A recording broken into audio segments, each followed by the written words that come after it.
ପିଲାମାନେ ଆଜି ଆମେ ପଞ୍ଚମ ଶ୍ରେଣୀ ସାହିତ୍ୟ କୁସୁମ ବହିର ଉତ୍କଳପୁତ୍ର ପ୍ୟାରୀମୋହନ ବିଷୟର ଅଭ୍ୟାସ ପ୍ରଶ୍ନ ଉତ୍ତର କରିବା। 1 ନମ୍ବର, ଆସ ଉତ୍ତର କହିବା। କ ନମ୍ବର ପ୍ରଶ୍ନ, ଦରଖାସ୍ତ ଜୁତିଆନ କି ପ୍ରକାରର ଲେଖା ଥିଲା? ଉତ୍ତର, ଦରଖାସ୍ତ ଜୁତିଆନ ଗୋଟିଏ ବ୍ୟଙ୍ଗାତ୍ମକ ଲେଖା ଥିଲା। ଖ ନମ୍ବର ପ୍ରଶ୍ନ, ଦରଖାସ୍ତ ଜୁତିଆନ ଲେଖାରେ କେଉଁ ସହର ବିଷୟରେ କୁହାଯାଇଛି? ଉତ୍ତର, ଦରଖାସ୍ତ ଜୁତିଆନ ଲେଖାରେ କଟକ ସହର ବିଷୟରେ କୁହାଯାଇଛି।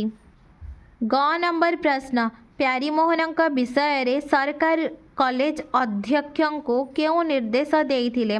ଉତ୍ତର, ପ୍ୟାରୀମୋହନଙ୍କ ବିଷୟରେ ସରକାର ଅଧ୍ୟକ୍ଷଙ୍କୁ ନିର୍ଦ୍ଦେଶ ଦେଇଥିଲେ ଯେ ସେ ପ୍ୟାରୀମୋହନଙ୍କୁ କଲେଜରୁ ବହିଷ୍କୃତ କରିଦିଅନ୍ତୁ।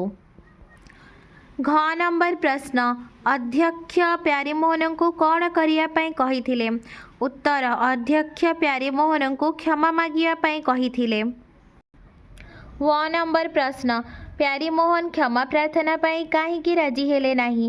ଉତ୍ତର, ପ୍ୟାରୀମୋହନଙ୍କ ମତରେ ସେ ଯାହା ଲେଖିଛନ୍ତି ତାହା ଅକ୍ଷରେ ଅକ୍ଷରେ ସତ, ତେଣୁ ସେ କ୍ଷମା ପ୍ରାର୍ଥନା ପାଇଁ ରାଜି ହେଲେ ନାହିଁ। 2 ନମ୍ବର, ଉତ୍ତର ଲେଖିବା। କ ନମ୍ବର ପ୍ରଶ୍ନ, ଏକ ସ୍ୱାଧୀନ ଶିକ୍ଷାନୁଷ୍ଠାନ ଗଢ଼ିବା ପାଇଁ ପ୍ୟାରୀମୋହନ କାହିଁକି ସଂକଳ୍ପ କରିଥିଲେ?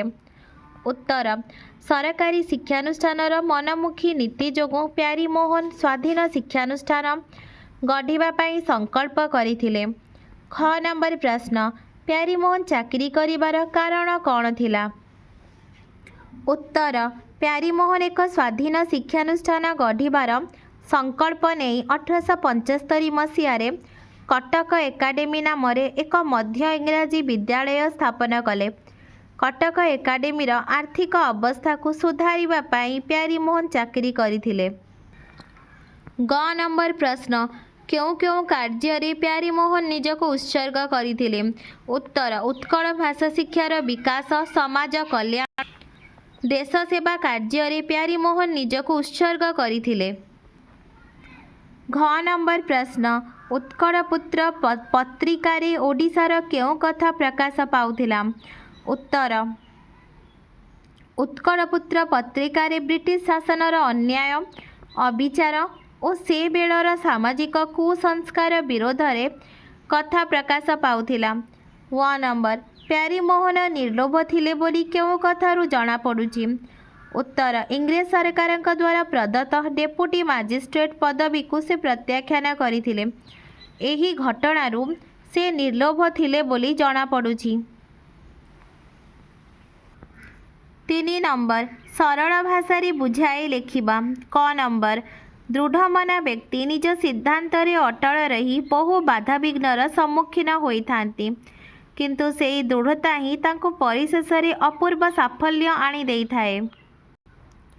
ଦୃଢ଼ମନା... ଦେଇଥାଏ। ଉକ୍ତ ଗଦ୍ୟାଂଶଟି ଆମ ସାହିତ୍ୟ କୁସୁମ ବହିର ଉତ୍କଳପୁତ୍ର ପ୍ୟାରୀମୋହନ ପାଠରୁ ଆନୀତ। ଏଠାରେ ଲେଖକ ଡକ୍ଟର ଭ୍ରମରବର ସାମଲ ଉଲ୍ଲେଖ କରିଛନ୍ତି ଯେ ଦୃଢ଼ମନା ବ୍ୟକ୍ତି କିପରି ନିଜର ଦୃଢ଼ ମନୋବଳ ଯୋଗୁଁ ଅନେକ ବାଧାବିଘ୍ନର ସମ୍ମୁଖୀନ ହୋଇ ମଧ୍ୟ ସଫଳତାକୁ ପାଇଥାଏ। ପ୍ୟାରୀମୋହନ ଥିଲେ ଜଣେ ସଚ୍ଚୋଟ ଏବଂ ନିର୍ଭୀକ ଛାତ୍ର। କଟକ କଲେଜର ଦ୍ୱିତୀୟ ବାର୍ଷିକ ଶ୍ରେଣୀରେ ପଢ଼ୁଥିବା ବେଳେ ସେ ଏକ ବ୍ୟଙ୍ଗାତ୍ମକ ଲେଖା ଦରଖାସ୍ତ ଜୁତିଆନ ଲେଖିଥିଲେ। ଲେଖାଟି ଇଂରେଜ ସରକାରଙ୍କୁ ଆନ୍ଦୋଳିତ କଲା ଏବଂ ଏହି ଲେଖାର ଲେଖକ କିଏ ବୋଲି ଖୋଜା ଚାଲିଲା। ପରିଶେଷରେ ଯେତେବେଳେ ଲେଖକ ପ୍ୟାରୀମୋହନ ବୋଲି ଜଣାପଡ଼ିଲା, ତାଙ୍କୁ କଲେଜରୁ ବହିଷ୍କୃତ ପାଇଁ ଆଦେଶ ଆସିଲା। କଲେଜ ଅଧ୍ୟକ୍ଷ କ୍ଷମା ମାଗିବା ପାଇଁ କହିଲେ। ପ୍ୟାରୀମୋହନ କଲେଜରୁ ବହିଷ୍କୃତ ହେଲେ, ମାତ୍ର କ୍ଷମା ମାଗିଲେ ନାହିଁ। ତାଙ୍କର ମନ ଦୃଢ଼, ସିଦ୍ଧାନ୍ତ ଅଟଳ ଥିଲା, ତେଣୁ ଶେଷରେ ସେ ବହୁ ବାଧାବିଘ୍ନକୁ ସମ୍ମୁଖୀନ କରି ସଫଳତା ଅର୍ଜନ କରିଥିଲେ। ଖ ନମ୍ବର ପ୍ରଶ୍ନ, ସେହି ବ୍ୟକ୍ତି ଜୀବନରେ ସିଦ୍ଧି ଲାଭ କରେ ଯିଏ କର୍ମକୁ ତପସ୍ୟା ଭାବରେ ଗ୍ରହଣ କରି ନେଇଥାଏ। ସେହି... ନେଇଥାଏ। ଉକ୍ତ ଗଦ୍ୟାଂଶଟି आम साहित्य कुसुम बहिर उत्कलपुत्र प्यारीमोहन पाठरू आनीत। एठारे लेखक डॉक्टर भ्रमरवर सामल उल्लेख करिसेंति जे जो व्यक्ति जीवन में कर्म को तपस्या बोली ग्रहण करे सेही व्यक्ति सफल हुए। प्यारीमोहन थिले जड़े सच्चोट निर्भीक एवं कर्मसिद्ध देशभक्त। तांकर जीवन थिला तपस्वीर जीवन। से अनेक बाधाविघ्नर सम्मुखीन होई सफलता को अर्जन करथिले। उत्कल शिक्षार विकास सामाजिक कल्याण और देश सेवा निमंते निजक उत्सर्ग करथिले। से उत्कल पुत्र नाम एक पत्रिका प्रकाश करथिले जोंथिरे से ब्रिटिश शासनर अन्याय अविचार और सामाजिक कुसंस्कार विरोध में लेखुथिले। निजर कर्ममय जीवन को उत्कलवासी सेवा पाई से उत्सर्ग करथिले। 4 नंबर तले दिया जाइथिबा अनुच्छेदटी पढ़ी जेतोटी प्रश्न तैयारी करा जाई पारिबो करिबा। क नंबर प्यारीमोहन कौन संकल्प कले? प्यारीमोहन का मनरे काहेकि वितृष्ण जात हैला? प्यारीमोहन क्यों कथा चिंता कले? उत्कलर बरपुत्र बोली काहाकू कुहा जाइछि? कटक एकाडेमी केबे जन्म नेला? 5 नंबर प्रतिशह क्रियाजोग होई प्रतिक्रिया होईछि। सेहीपरि तले दिया जाइथिबा शब्द मानकर आरंभ रे प्रतिजोग करी जो नुआ शब्दटी हेउछि ताकू नै वाक्य गठन करिबा। हत प्रतिहत प्यारीमोहन का संकल्प प्रतिहत हेला नहीं। शब्द प्रति शब्द प्रत्येक शब्दर प्रति शब्द नहीं। वाद प्रतिवाद मो काम रे पप्पू प्रतिवाद करे। दान प्रतिदान दान बदल रे प्रतिदान आशा करिबा उचित नुहे। पक्ष प्रतिपक्ष शत्रु माने प्रतिपक्षर बल देखि पड़ाई गले। घात प्रतिघात जीवन थिले घात प्रतिघात निश्चय आसीबो। 6 नंबर भाई न होई मध्य जी भाई भली जना पड़ती तांको भातृ प्रतिम कुहा जाए। सेहीपरि तले दिया जाइथिबा उक्ति गुडिक पई यथार्थ शब्दटी लेखिबा। क नंबर गुरु न होई मध्य जी गुरुंक भली जना पड़ती गुरु प्रतिम। ख नंबर पिता न होई मध्य जी पितांक भली जना पड़ती पितृ प्रतिम। ग नंबर साधु न होई मध्य जी साधुंक भली जना पड़ती साधु प्रतिम। घ नंबर देवता न होई मध्य जी देवतांक भली जना पड़ती देव प्रतिम। ऋषि न होई मध्य जी ऋषिंक भली जना पड़ती ऋषि प्रतिम। 7 नंबर मुक्ति को कामना करुथिबा लोक को कुहा जाए मुक्तिकामी। एही बड़ी शांति उन्नति कल्याण स्वाधीनता मुक्ति कामना करुथिबा व्यक्ति मानंकु कौन कहिबा? शांति शांतिकामी। एही भारतीय माने शांतिकामी। उन्नति उन्नतिकामी समस्ते उन्नतिकामी हेबा उचित।